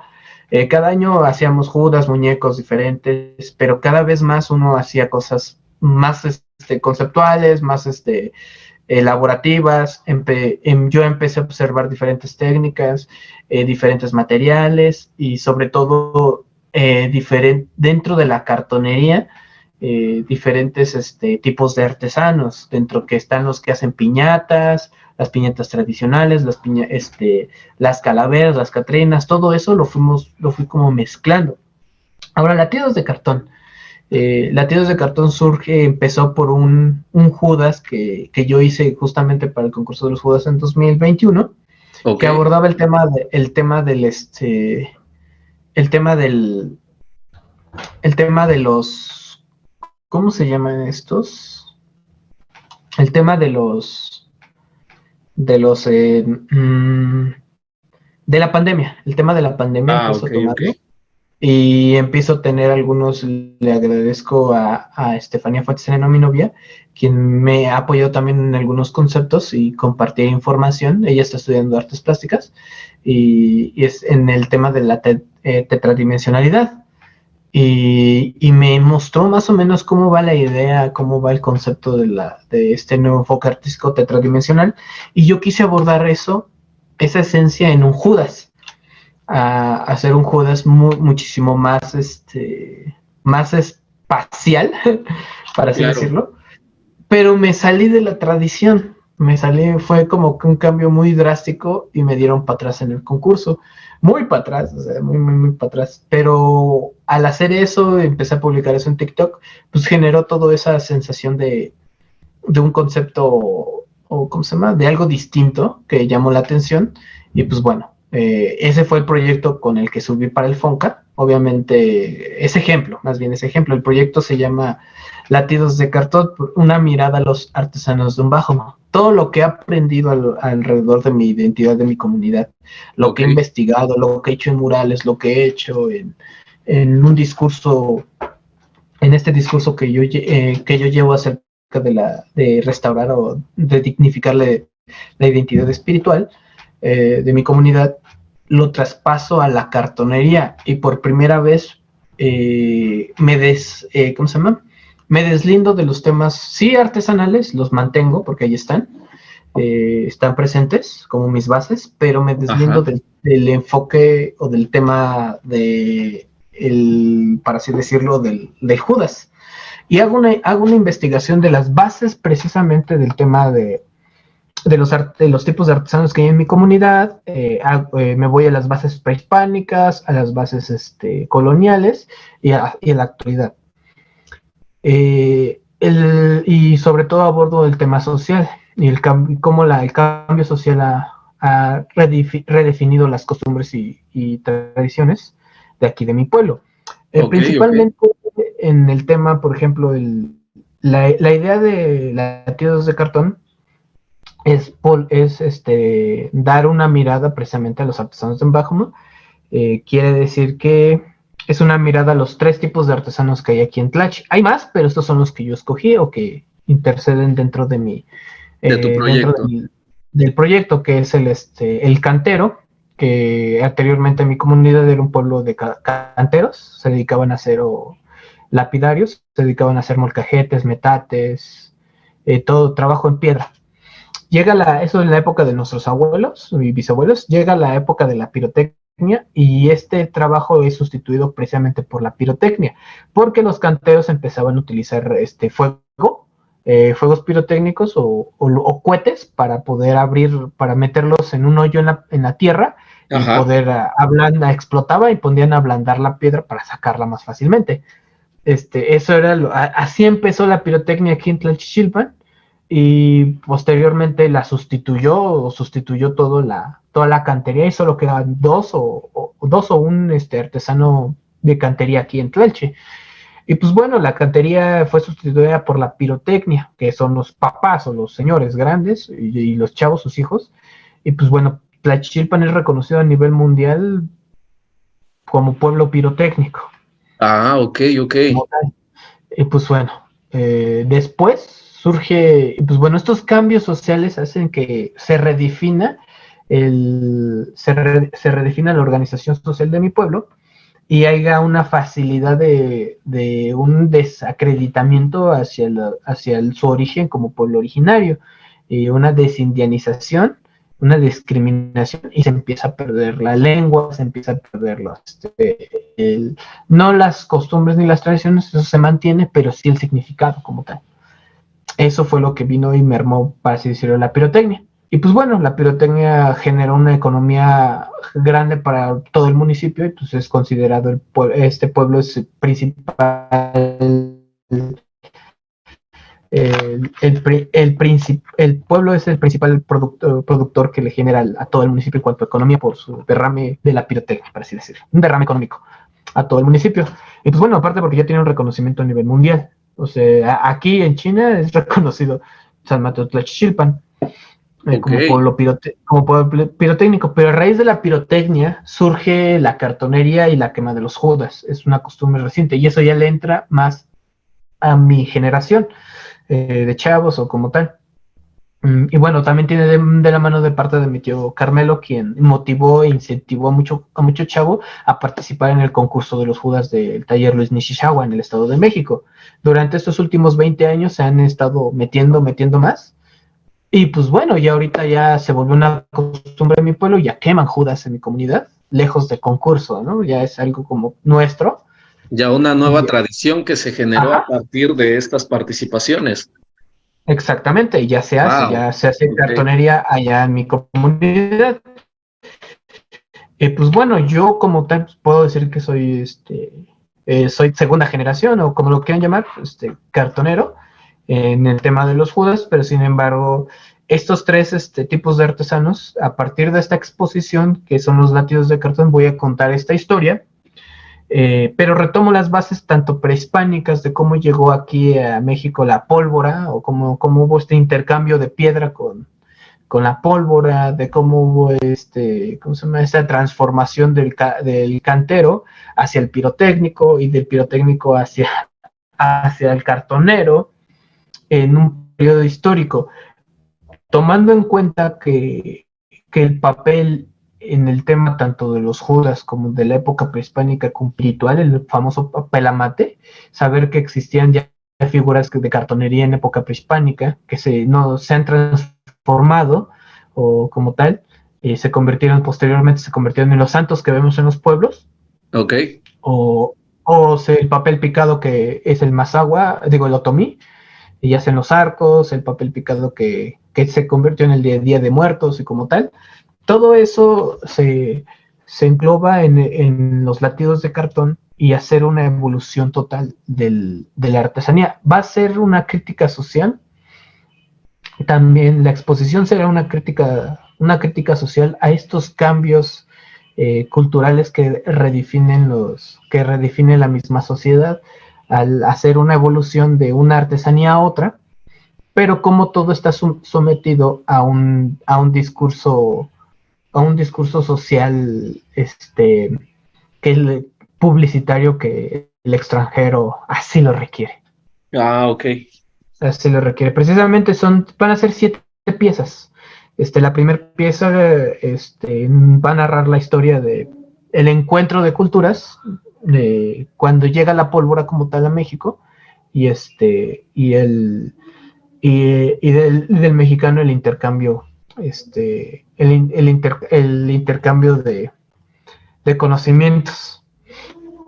Y pues Vaya. bueno, esta Es pieza, como, digamos que ¿sí? ¿Sí? estás intentando capturar en estas piezas toda la historia de estos artesanos en solamente 7 figuras, me dices, 7 piezas que vas a generar.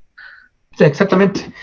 Obviamente, hacerlo desde un punto de vista de la cartonería, todo esto se está haciendo desde la técnica de la cartonería. Y te digo, la primera pieza es esa. Y vamos a hacer, ahorita pues, está en un tema medio. La siguiente pieza son el respirar de la piedra, que narra ahí después de la primera pieza, que es Raíces Elementales, narra esta historia, el encuentro cultural y el choque cultural entre estas dos naciones. La siguiente son 3 piezas que narran el momento glorioso de estas 3 artesanías, que es el respirar de la piedra, el muñequero y el toro baila.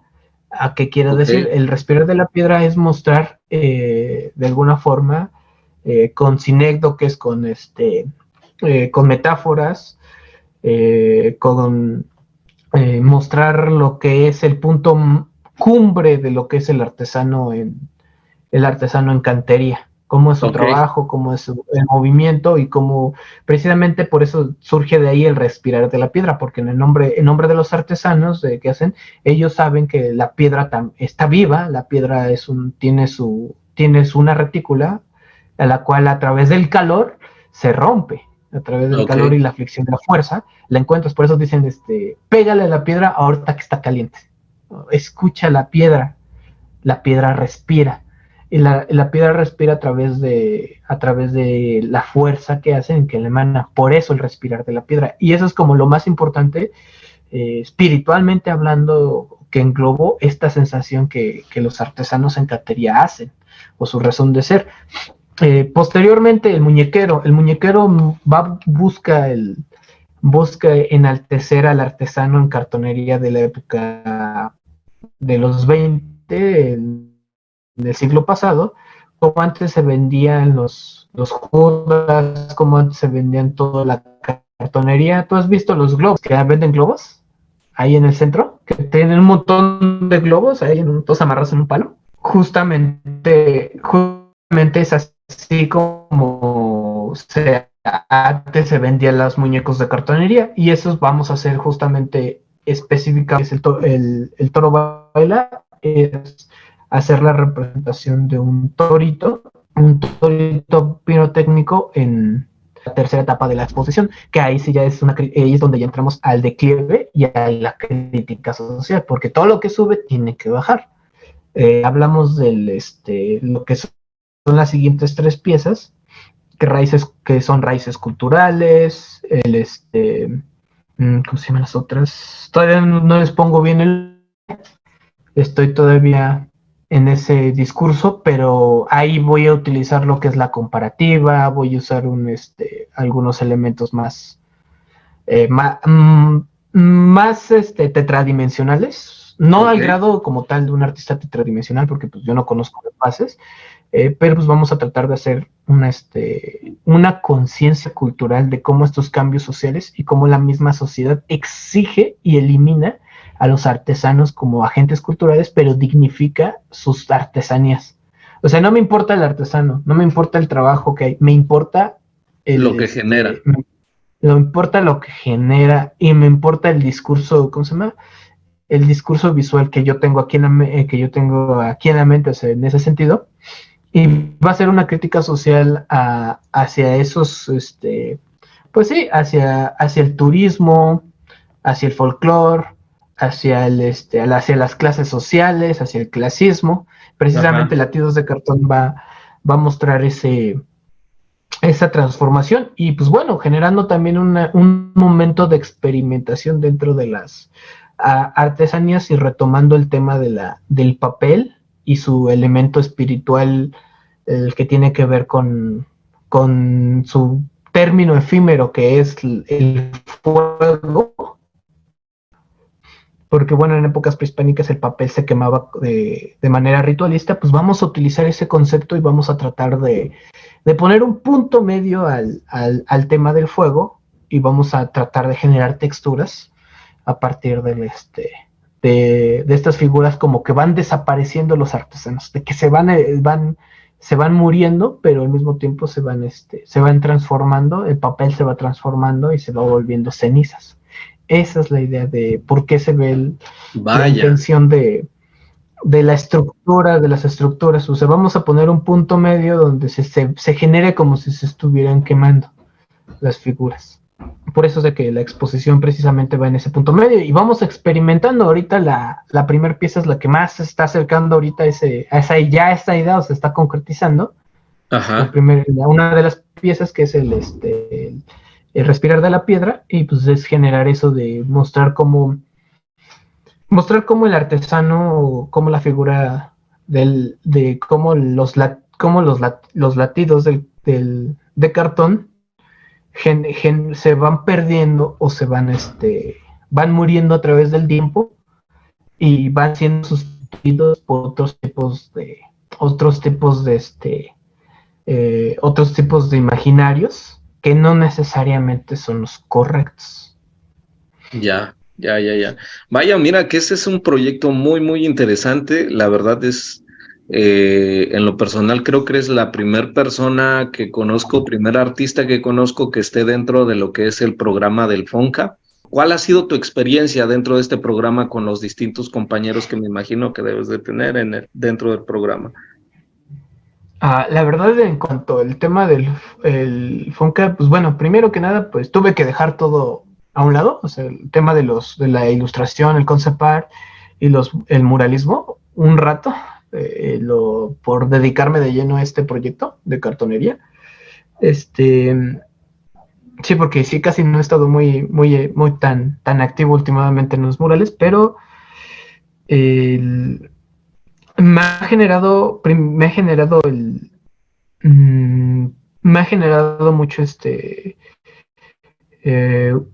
primero compartir conocimientos, saber qué es lo que están haciendo otros compañeros en la misma materia o en otras materias como artesanales o artes, porque pues bueno, son creativos que también ahorita actualmente están generando cada uno de los que están dentro de la beca, dentro de las disciplinas y distintas disciplinas, ya sean artes, música, escultura, pintura, teatro, diseño, fotografía, body paint, artes teatrales, todo eso me ha llenado y me ha apoyado también a mejorar mis proyectos y hacer una evolución consciente del arte o del concepto que yo quiero dar y generar a la comunidad.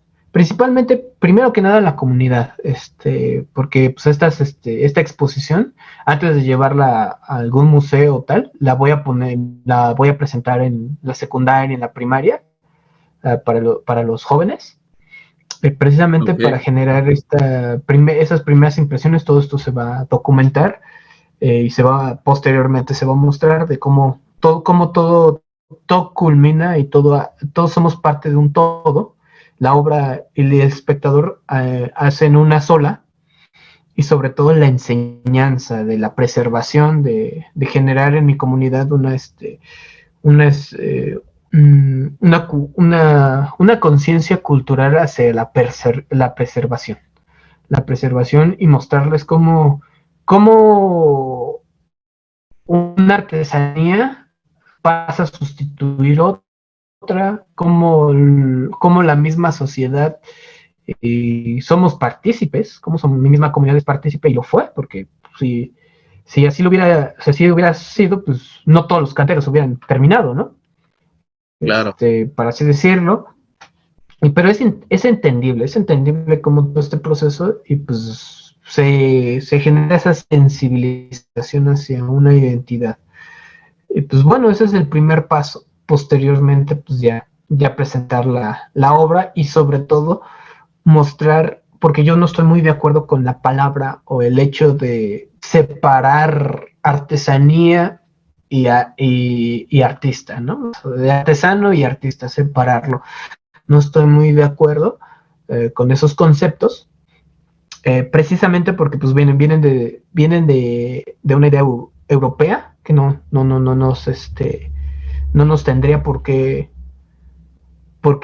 dar importancia, pero sin embargo, pues a nosotros nos enseñan una historia precisamente que desprestigia mucho a las artes de los pueblos originarios y las hace menos. Las hace Okay. meramente punto, o sea, y la misma historia, las mismas instituciones solamente las encapsulan y las capturan en vitrinas dentro de museos y dentro de folletos folclóricos, por Ok. así decirlo. Y eso no está bien, ¿por qué? Porque pues desde la y eso es algo muy arraigado inclusive dentro de los mismos grupos de los artesanos, de los artistas, de los gremios del arte, por eso existe, por eso lo clasifican tanto como arte popular, como el arte artesanal, lo dividen tanto y pues no, y realmente como tal, sí me gustaría, yo soy de esos partícipes o de esas personas que no está de acuerdo, no como tal, y siempre me he considerado realmente como tal ni siquiera puedo decir que soy un artista, tampoco puedo decir que soy un diseñador, pero sí puedo decir que soy un artesano, sí Ok. puedo decir eso, sí puedo llevarlo más porque como tal me considero más un agente cultural que incluso un artesano en ese sentido. Órale. Y pues bueno, realmente lo que se necesita con esta exposición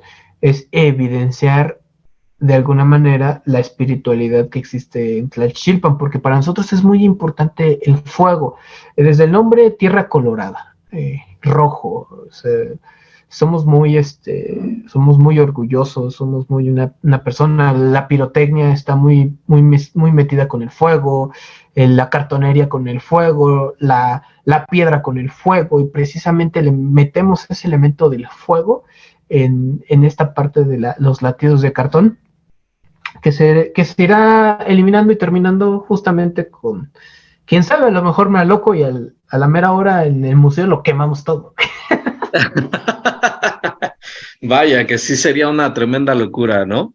Sí, Es algo así es. que habría que, pues, en verdad, pues te deseo todo lo mejor en el proyecto que estás trabajando. Veo lo que estás generando y la verdad está tremendo el trabajo que está surgiendo a partir de esto. Y bueno, pues yo creo que vamos a casi a concluir ya esta pequeña charla. Lo mismo que en la ocasión anterior, pues de manera rápida, la recomendación pues hacia las nuevas generaciones. ¿Cuál sería como tu consejo hacia las nuevas generaciones que se están inclinando al tema del arte? Claro, hacia el tema del arte o el tema del muralismo. Acotémoslo a muralismo, acotémoslo a muralismo. Ok, ok. Leer, leer mucho, saber dónde estás parado, tener una identidad familiar, comunitaria y regional. Saber entender que realmente las personas no estamos aquí para competir, no somos un producto, estamos aquí para disfrutar. Vida la tenemos todos los días, muerte solamente hay una. Pero pues hay que disfrutarla, hay que saberla vivir de la mejor manera y con coherencia. No busquemos la felicidad eterna, porque eso no existe. Hay que saber entender las emociones, tanto positivas como negativas. Y pues bueno, eso de forma artística en cuanto al tema del arte, y sobre todo tener siempre un buen criterio y saber qué es lo que está sucediendo en la actualidad, ¿no? En tu comunidad, en tu municipio, en tu estado, en tu país y en el mundo. Así, en ese orden. En cuanto a este tema. Ahora bien, el tema del muralismo, pues si vas comenzando, sí te sugiero que empieces en tu casa, empieza con algo pequeño, algo de 2-3 metros. Trata de hacerlo, eso sí, trata de hacerlo en la barda más fea posible, más en obra negra posible. Que te cueste, ¿por qué? Porque todos cuando vamos, cuando pintamos en caballete o pintamos en muros, queremos todo plano, lisito y ya, ¿no? Y medio lago, no, pinta en la barda más gandalla y con los materiales más austeros posibles. Si quieres hacer, o sea, ilimitados posibles. Si vas iniciando, generalmente los que van iniciando tienen los materiales más limitados. posible, se trata de usarlo, trata de hacerlo, y también separa las técnicas para aprender bien las técnicas. Una cosa es el aerosol, otra cosa es la pintura acrílica, y obviamente las dos, cuando las juntas está súper padre, pero me refiero al separarlos, en el sentido de que pues se te va a hacer más fácil pintar con aerosol una barda en obra negra. Eso crees tú, ¿no? Claro. Eso es lo que crees, ¿no? Pero no, o sea, sí les puedes mezclar, pero pues trata de generar eso, o sea, trata de que también date cuenta que cuando tú haces al fin y al cabo un mural o un arte urbano, es el exterior, es la calle, es como tal la calle ruda, y tienes que empezar con lo más rudo para que eso cuando ya llegues a las bardas chidas, a las bardas lisitas, porque ya sabes, del muralismo es cansado, no es como estar dentro de una oficina, dentro de tu taller, todo es cansado al fin y al cabo, pero estás al exterior, va a haber lugares donde ni siquiera hay ni siquiera hay tiendas, ni siquiera hay agua, nada más llegan y te dejan Sí, sí, sí. tus, tus, tus materiales. Y pues sobre eso ya después seguiría, aviéntate un encuentro de muralismo, aviéntate a lugares a conocer más personas, a buscar, a hacer un mural más allá, pues, pero yo en lo personal, primero uno en tu casa, luego uno en tu cuadra, luego uno en tu pueblo, ya sea en tu iglesia, en una secundaria, en la primaria o en la delegación. Ya que hiciste eso, ahora pásate al otro pueblo y haz lo mismo, o bien ve a un encuentro de muralismo, empieza a salir, empieza a conocer, hazte de compañeros y de amigos, porque pues al final, pues, a pesar de todo es poca, ¿no? El gremio de los muralistas o de los artistas urbanos, somos pocos, todos nos conocemos o en algún momento hemos oído hablar de uno y del otro, ¿no? O uno le habla del otro, oye, conozco a tal persona, ¿tú la conoces? O así. O sea, al fin y al cabo no pasamos más de como 500, 600, pero pues obviamente va creciendo con las nuevas tecnologías, va aumentando todo esto, y pues no está mal, no hay ningún problema, o sea, simple y sencillamente también hay que entender que no se trata de que te conozcan a ti, se trata de que tú mandes un mensaje y que ese mensaje sea coherente, sea conciso, le brinde a la sociedad un aprovechamiento, porque pues bueno, realmente el arte o la esencia de todo lo que hemos platicado ahorita es alimentar el alma al fin y al cabo. Justamente es lo que hace el arte. Muy bien. No, pues ahí está. Este es digamos, la recomendación, tu recomendación hacia pues, los nuevos artistas que quieran involucrarse en el tema del muralismo. Con esto prácticamente vamos a dar por concluida la charla. Nos aventamos ya un buen rato, no sé, yo pienso que han sido como 2, 3 horas que van a salir de esta pequeña charla. Y bueno, con todos los contratiempos, a lo mejor van a ser como 2 horas, yo pienso. Pero bueno, ¿algún libro que recomiendes en particular para que los Claro que artistas sí. igual vayan incrementando su acervo? Un libro que tú puedas recomendar, que tú digas, este para mí ha sido fundamental para desarrollarme y que bueno, pues obviamente a los demás artistas también les pueda funcionar. Sí, claro. Ahora sí ya tengo los autores, porque siempre Ah, fallo mucho con los autores, siempre. ok, ok. De Scott McClough, les recomiendo Reinventar el cómic.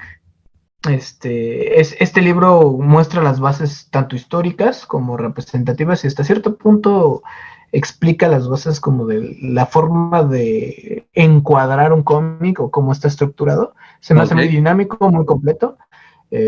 Para el tema de composición, obviamente. Para las personas que van, de alguna forma, ya van iniciando en la parte del dibujo, pero que también o que ya van avanzados, para los avanzados en el tema del dibujo, Ajá. es el libro de de Betty Edwards, que se llama Aprende a dibujar con el lado derecho del cerebro, o con el hemisferio derecho. Ok. Principalmente porque ahí marca unos cuantos ejercicios que te pueden servir para mejorar tus habilidades y tus hábitos en el tema del dibujo y lograr un buen realismo que, que obviamente también hay que saber y entender las posibilidades de lo que puedes hacer con eso y de lo que no puedes llegar a hacer con eso. Por eso ese libro se lo dedico más a las personas que ya tienen por lo menos un aprendizaje medio en la representación. Ok. El siguiente libro es The Animator Survivor Kit de Richie Williams. Este libro son las bases de la animación y de la representación. Si lo pueden comprar digital es mejor porque te muestran los ejemplos que manda el libro de la animación y te enseña las 13 reglas y conceptos básicos de la animación de manera muy didáctica y sobre todo muy, muy interesante. Con el libro digital te lo maneja con animaciones digitales, para así decirlo, aquellos que en algún momento quieren incursionar dentro de la animación o también con la expresividad, tipo la expresividad caricaturesca que existe. El siguiente libro es el de James Gurley, que es una colección de libros. James Gurley es Color and Likes, o Gifford the Reality Painter, o Imagine Reliefs, que es un libro de concept art o para artistas conceptuales para creación de mundos fantásticos, ¿cómo se llama? De conceptos y de ideas que van más presentes con la experimentación del color, la experimentación de las formas, las figuras y todo este ambiente que puedes llegar a crear con ideas imaginativas o pasar los textos, ya sea de un libro infantil, los libros de un libro, de un cómic, a un mundo, y pues sientan las bases para todo lo que hemos visto en películas o en este contenido que se ha hecho, y pues bueno, es un libro que recomiendo. También algunos ilustradores, principalmente me gustaría Takeshi Inoue, que es el creador de Vagabond o Slam Dunk, también. Seishin, un ilustrador tailandés, y Bryn Jones, y pues bueno, de algunos autores, por ejemplo, nacionales, Saturnino Herrán, José González Camarena, Chikome Isclucotli, ese nombre está un poquito extraño, es como artista emergente. Ok, no había escuchado de él. Sí, bueno, él hace obra muy, ¿cómo lo puedo decir? Está tratando de reinterpretar los códices prehispánicos, pero en la actualidad, ¿no? Como si fuera una pintura, renacentista, pero lo está tratando de hacer obviamente con la iconografía y la simbología prehispánica, por eso su composición es más hacia tratar de convertir los códices en un realismo, por así decirlo. Ok. Sí, has visto, se han vuelto muy populares sus obras actualmente. Generalmente cuando hay creadores de contenido que hablan sobre el México prehispánico o como tal, muestran sus imágenes, muestran sus obras. O sea, a lo mejor no muestran al artista ni su nombre, pero muestran sus obras. Ok. A lo mejor sí lo he visto.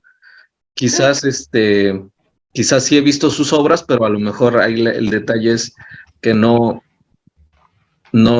había escuchado tanto de él. Necesito investigar un poquillo más, quizás. Muy bien. Y en cuanto a muralistas, ¿qué crees que en muralistas actualmente yo tengo una inclinación más sobre el arte femenino? O las propuestas que están generando las artistas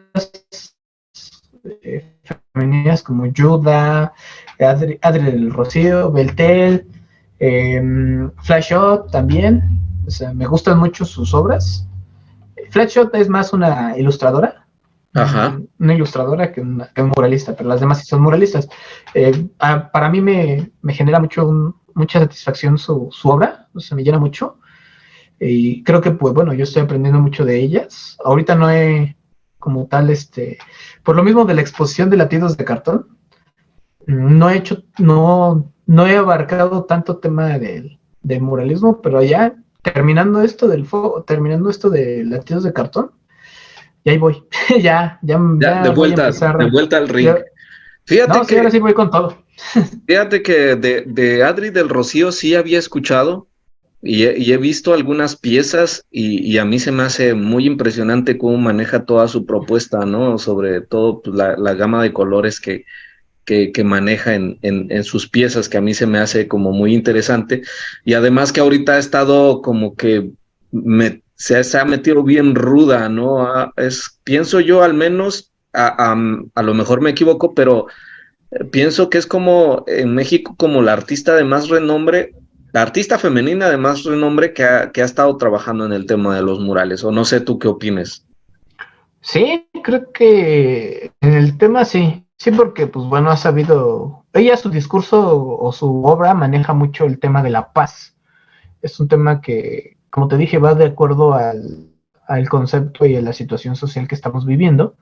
Y pues le queda anillo al dedo a la situación social. Y pues bueno, también saber que pues, ella ha sabido muy bien cómo direccionar su obra y su trabajo. Yo lo reconozco mucho. O sea, a lo mejor, ¿qué puedo decir yo acerca de su obra? Tiene mucha calidad, ha hecho mucho lo que es ha puesto a México muy en alto en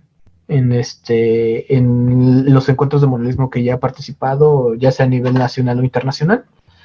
Sí, su obra es es muy buena y pues bueno, o sea, yo la reconozco y he aprendido mucho de su obra, de su trabajo como tal. Y pues sí pienso que sí es un muy buen claro ejemplo de un artista que hasta cierto punto ha sabido equilibrar la parte cultural con la parte para así decirlo comercial hasta ese Estética, punto. ¿no? La cuestión. Ajá, y estética sobre todo, o sea, ha sabido como darle ese punto medio y sobre todo ha mantenido muy bien su discurso en el sentido de saber direccionar todo su imaginario hacia el tema de la paz. Sí, está simplemente genial. Y bueno, pues yo creo que eso es lo que muchos de los artistas como que tratamos de aspirar, ¿no? De llegar a ese punto en el que pues tengas un mensaje y estéticamente sea algo agradable, ¿no? Para la audiencia, ¿no? En general, para Sí. quienes lo puedan observar. Bueno, pues bandita, muchas gracias por todo este espacio, por todos los contratiempos, muchas disculpas también, porque pues a veces de repente son cosas que se nos van de las manos, pero pues agradecerte nuevamente el que me regales otras horas más, porque digamos, ya sería como la segunda y fueron unas cuantas horas. Muchas gracias y bueno, pues espero que nos volvamos a encontrar y observar las nuevas piezas que vayas a generar en cuanto al tema del mural, que yo me imagino que ya has de ir cocinando nuevas cosas. Sí, la verdad, en cuanto al tema del mural, bueno, ahorita como estoy generando un descanso en cuanto al tema de la ilustración, me estaba enfocando más a la parte de la cartonería escultórica. Y sí vengo muy animado, muy con muchos conceptos que estoy ahí aguardando, estoy aprendiendo muchas nuevas cosas, muchas maneras, muchos conceptos nuevos. Debo agradecerle a Estefanía, a mi novia, precisamente porque me ha abierto un poco más las puertas en cuanto a ciertos temas nuevos y me ha ayudado a centrarme en la actualidad también. Una cosa es mi contexto social y cómo lo voy abordando y pues bueno, saber qué es lo que están haciendo las nuevas generaciones, a mí me ha ayudado mucho, principalmente a humanizarme, porque pues bueno, cada artista o cada uno de nosotros ha peleado precisamente con el tema del ego, el tema del narcisismo, el tema pues bueno, porque cada uno sabe cuánto le ha costado estar donde está y ver que pues hay generaciones de mucho recelo, hay generaciones de mucho de mucho saber, de yo soy mejor, ¿no? Bueno, esa palabra ego, esas palabras egocéntricas que a veces llega un momento donde nos cierra, nos evita seguir aprendiendo. Yo siempre me he considerado un eterno estudiante de la vida y Ok. bueno, o sea, lo que venga, o sea, realmente, y pues ahorita sí, en cuanto al tema del moralismo, por mi parte, sí se vienen cosas nuevas porque, pues bueno, principalmente porque el concepto o la idea que te digo de que a través de mi pincelada del cielo y unir el cielo y la tierra es algo que recientemente he concluido. O sea, no tiene ni medio año en lo cual decidí que esa sea mi razón de ser como muralista, mi razón de vida. Que en esta búsqueda de humanizar a la sociedad y darle un valor, un mejor valor a lo sencillo, a lo humilde, a lo que no se puede tocar, a lo que no se puede vender, para así decirlo. Ok, no, pues está súper genial. Pues esperemos que se generen muchas cosas interesantes a partir de ahora. Bueno, bandita, pues entonces, pues agradecerte nuevamente y pues damos por concluida esta pequeña charla. Va, muchísimas gracias. Hay hombres que luchan un día y son buenos. Hay otros que luchan un año y son mejores. Hay quienes luchan muchos años y son muy buenos, pero hay los que luchan toda la vida. Esos son los imprescindibles. Bertolt Brecht.